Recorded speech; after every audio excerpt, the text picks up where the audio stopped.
Hi, everybody. Today I am with Nadieme Villar.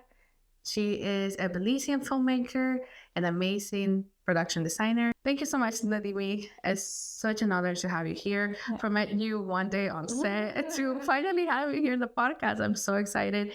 And yeah, tell me a little bit. I would say tell me a little bit more about yourself, and also how was for you growing up in Belize, and that transition, then moving here. Yeah, I think that's a great way to start off. Also that's a part of my career journey. So I was born in LA, and my parents decided to eventually move to Belize. So from the age of I want to say 6 to 19, I lived straight in Belize. So I'm fully homegrown from there. I have teachers that I remember. I have a high school degree and my college degrees from there. And I started my film journey. Technically, it started a different way, storytelling, of through novels, because I used to write a novel when I was younger, and when I was in Belize. So I knew I always wanted to come someday to the big screen, but I never realized how soon that would happen. And when my grandmother passed away here, she's also the reason how I was even able to be born here, because she brought my dad, and my dad brought my mom. When she passed away, I came over for her funeral, and I decided I'm going to start living here now. So because I'm going to start to pursue a career here. I didn't know also it was going to be film. I still didn't know until I want to say a little couple of months into staying here, and I saw the application for the UCLA film program, and it was just about storytelling, which I could do because I have a history and literature background. So all of that helped to show I know how to storytell, now show me how to make a movie, and I will do something. And that's where it started, me getting accepted into UCLA.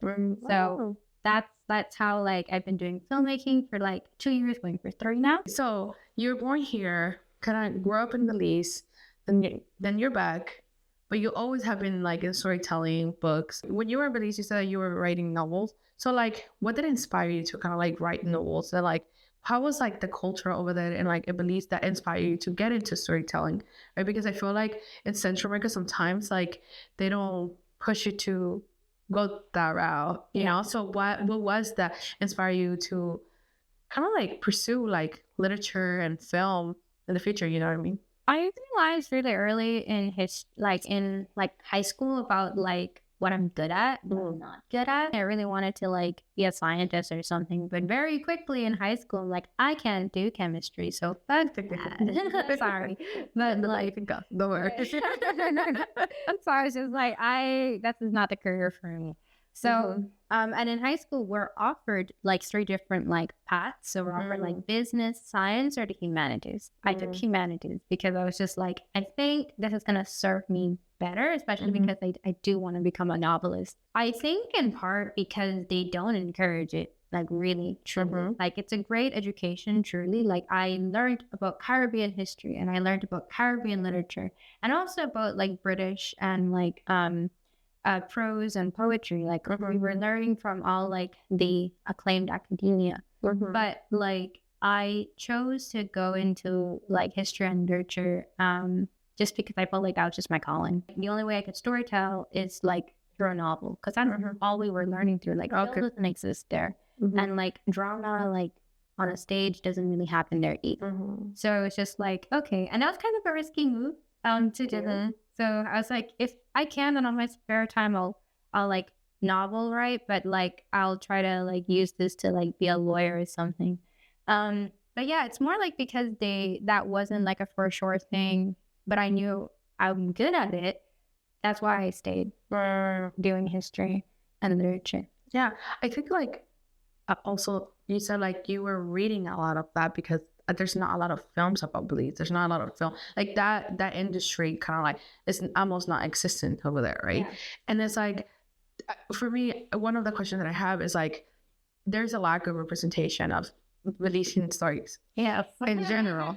And before we started recording this podcast, I told you it has been really hard for me to find Belizeans, you know?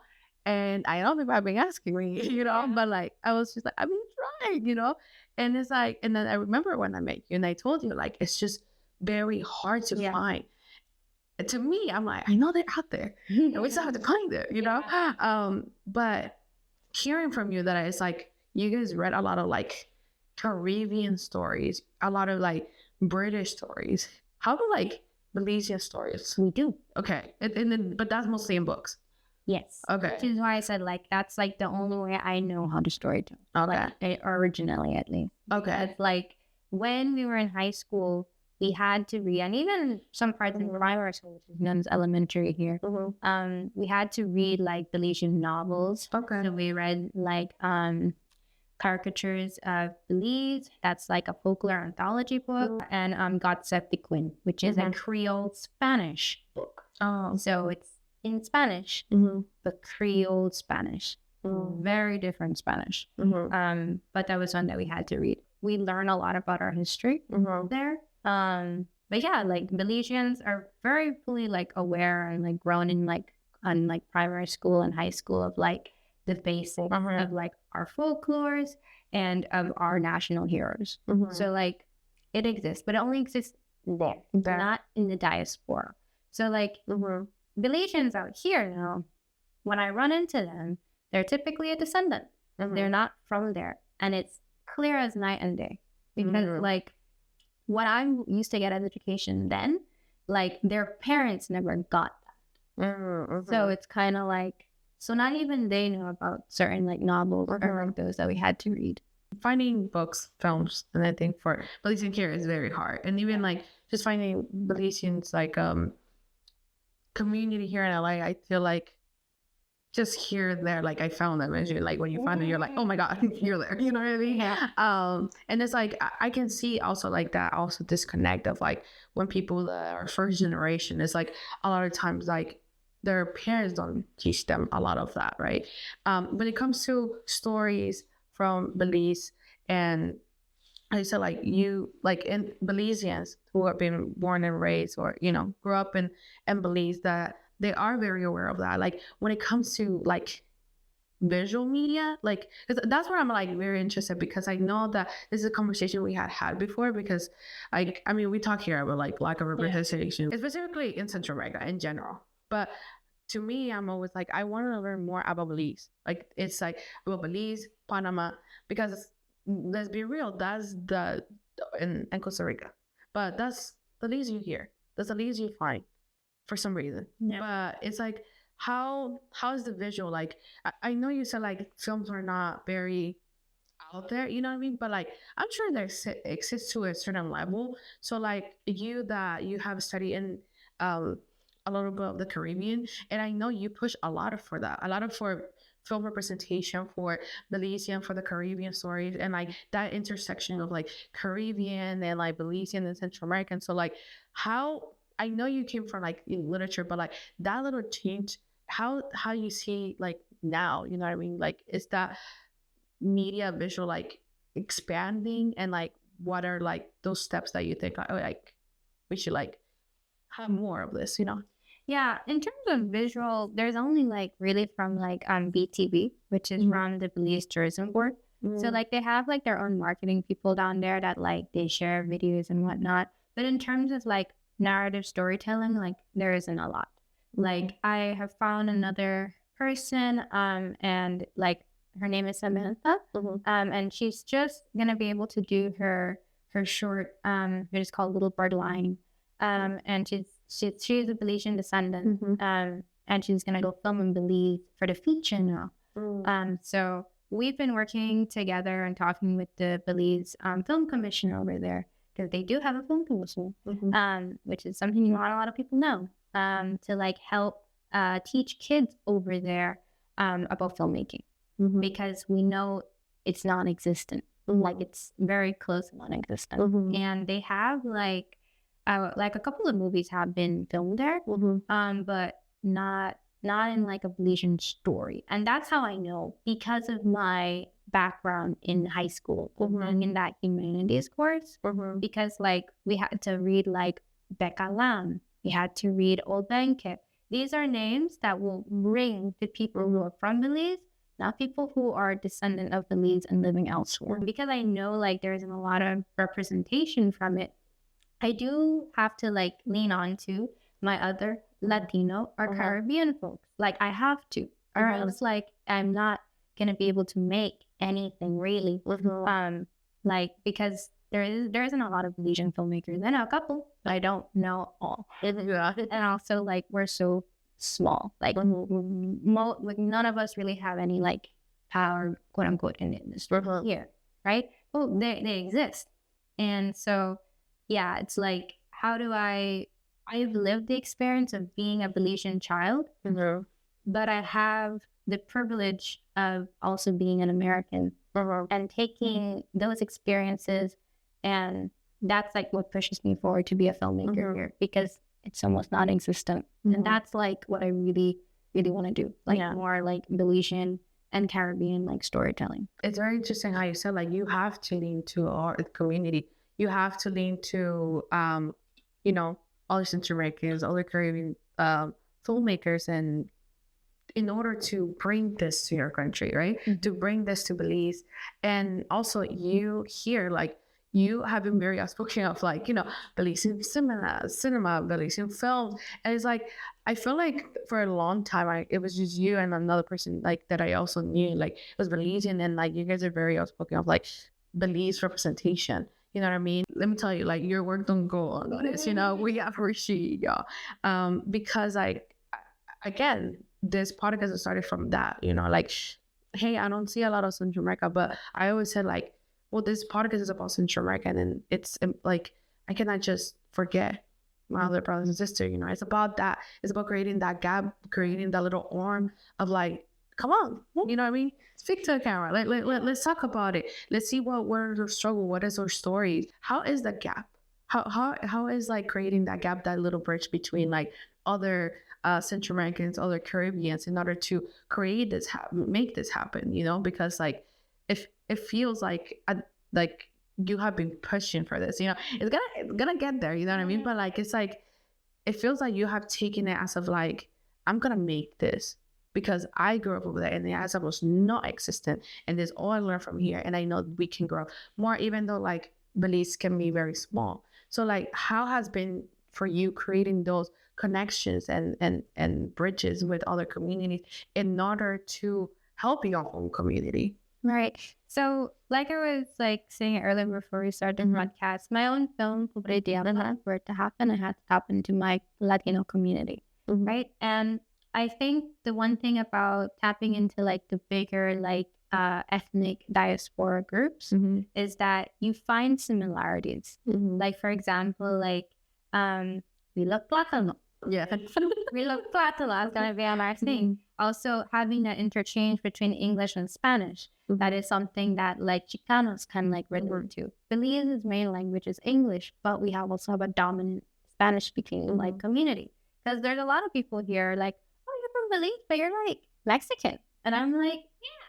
So like, because there's a bigger like ethnic groups, and it's so diverse in there. And I always have to like tap into like these other communities just so that like to show like, hey, like I guess like to find like common ground, and like, hey, like we do exist, like we're out there. And yeah, it's just finding that common ground. I usually find through food, through like customs, like customary, like how we speak our mannerism, even from the African American like community. Like there's like a few things of like Belizeans. There's also a Black population there, like mainly Latino and Black, that are like quote unquote the dominant groups. So like I would lean on either folk to like talk to, because that's how like Belize feels. It feels like a very like, it's not Caribbean only, and it's not Central American only. It's both, and that's what I always have to do. Yeah, I feel like a lot of people question that. Like, no, you're part of Central America. You're part of the land. I don't think you're Caribbean. And it's like, yeah, you are. You know, CARICOM recognize. Yes, like, you know, the big CARICOM, this is regional, like accepts us, and like we take also like bigger like standardized testing from the Caribbean. Yeah. For that reason, because like we are very much a part of that because we were conquered once upon a time by the British. So like that's like where I could relate to other like Barbadians, Trinidadians, Jamaicans, and like we have that common sense. So that's what I'm saying. Like it's other areas in the Black diaspora and other areas of the Latino diaspora. I think the closest country that can relate to my country is the Dominican Republic. Because the Dominican Republic has a lot of folklore that's super similar to ours. The only thing I'd say that takes Belize differently from most other countries is that we are also have that Caribbean sense of like we were conquered by the British once upon a time ago with the pirates, but also we have the Mayans. Like, in the heart of the Mayan like culture, like we have ruins. We have some of the oldest ruins. I like to make this joke. I now live 10 minutes away from McDonald's when before I used to live 10 minutes away from a ruin. Wow. So it's like what a crazy did I agree? Like that's that, and that's how I feel. When we met, I remember talking to you and you were telling me how like the ruins were very close, like in Belize, because I feel like in Central America, and I'm completely talking from my own experience. In Honduras, there's only a portion that has ruins. Through this podcast, I found out El Salvador has ruins. Yeah. That I did not know that. And then, we know Guatemala has ruins. But I didn't know Belize also had ruins. So we talked on set. Yeah. And I was like, what? That's so crazy. It's like, is that like, in the classic period, we had the Calakmul Empire and we had the Caracol Empire. Caracol is deep into like almost you're entering Guatemala, like on the border between Belize and Guatemala. So yeah, like we have a big like portion of like Mayan like history there. And like I come from the town Orange Walk. And at that town, like it's that's like probably the first area to show of where how the British and even the Spanish were able to get into our communities then and convert them into Catholicism, because a very, very big Catholic community where like that's where like when I say I don't fuck with spooky shit, like I grew up near to a graveyard. Oh my God. And it's like, but this is a graveyard of like descendants, and like it's not just my great grandmother, it's my great grandmother's grandmother. Like it's that like, deep. Wow. And it's like, but they were all Catholic. And most of us that live in that area are also Catholic. So now, yeah. So like, but I have a question for you. So like, now that we have talked, like, you have to tap into another like communities, and also like from where, your inspiration to come filmmaker. And then now that you're here, you have been working on a lot of set, as a production designer, and making like a step for yourself, and also creating your own film that we have to talk about. How can we uplift those stories, specifically if it, like you said, like that, bringing that bridge from like the diaspora to Belize? How can we uplift that, and how can we uplift like the creation of other like stories in Belize, for that little portion that is almost non-existent, to start creating stories so people can know the real Belize? Because like, I feel like we always scrapping everywhere, I'd say like it's what I am trying to do is just network to people who have like power and connections. Like for example, like Milagro Cinema, that's owned by Moctezuma Espanol, and like he made Salela. He is a UCLA alumni. And so like I have spoken before to like people who are like a part of Mexica.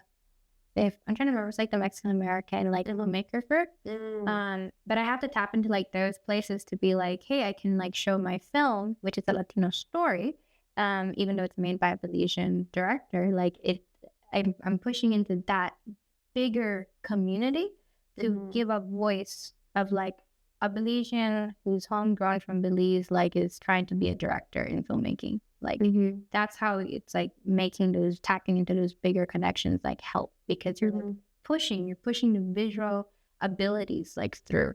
And like, yeah, like that's probably the only way currently I can see. Other than that is also social media, really starting from grassroots, like trying to get to your audience. So, because it's social media is pushing, and I won't lie, like I actually am curious to see what would verticals that would be made by Latinos, like how would that feel on social media? Because we love the drama. It's We love the drama. Yeah. But so now tell me a little bit more about your film, Pobre Diabla, because I remember you talked about it a little bit when we were on set. Pobre Diabla is a Latino-based story, and has to do with domestic violence and how does that affect a child growing up, and especially their perception of love, right? All those jazz.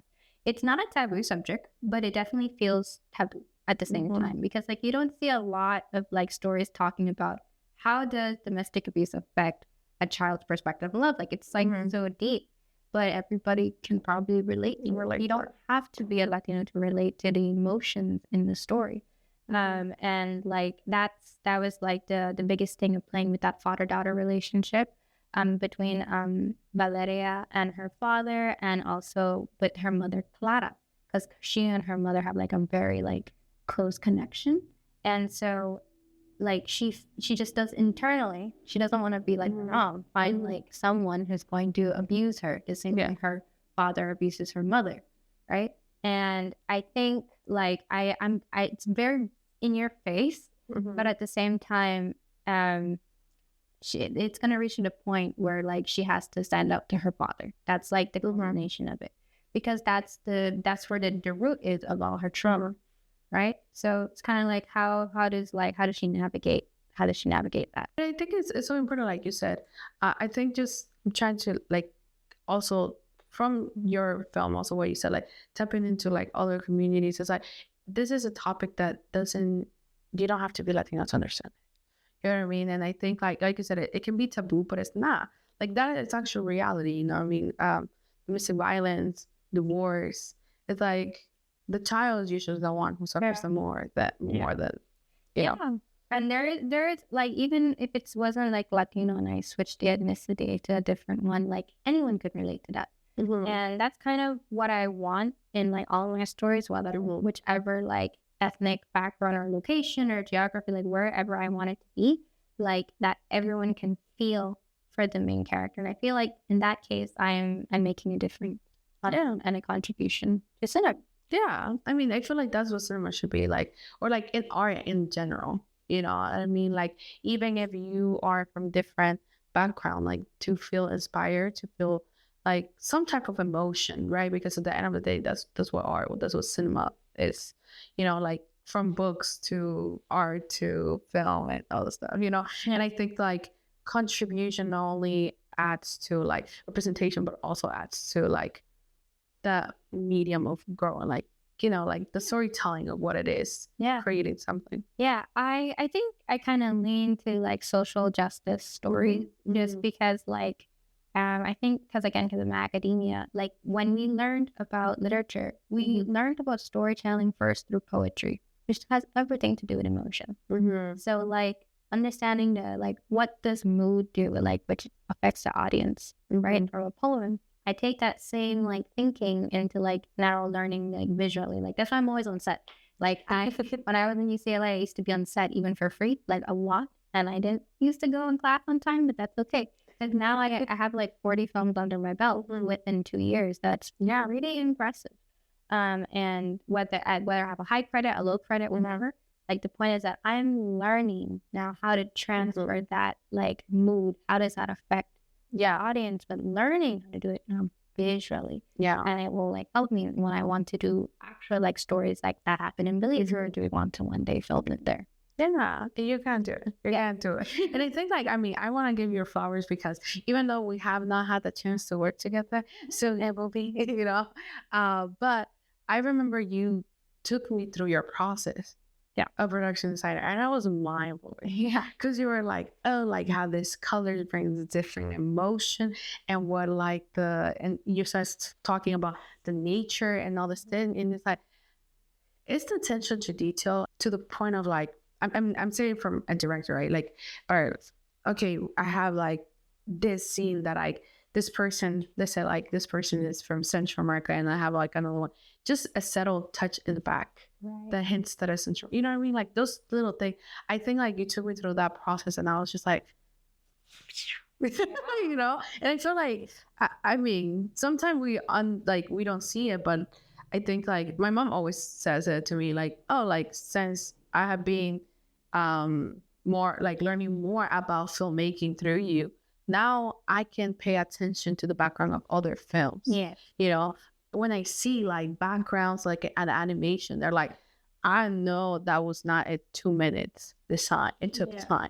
Yeah. And like, that's what it is like for what you do too. It's like, it takes time. The art of filmmaking is not just action, you know, and whatever is in there. Like everything needs to be storytelling from the back to the performance to what the person is wearing, everything. Yeah. And I just wanted to give that your flowers because I think it's really hard for people to define visual storytelling unless you know, because like it's not like reading a text and you like understand a sentence. It's about like different like actual like images coming to your face and it being continuous and like where does it lead to? And again, like emotions, all about emotion. What can those images affect the audience? Like if that's visual storytelling, and that's what I learned being over here.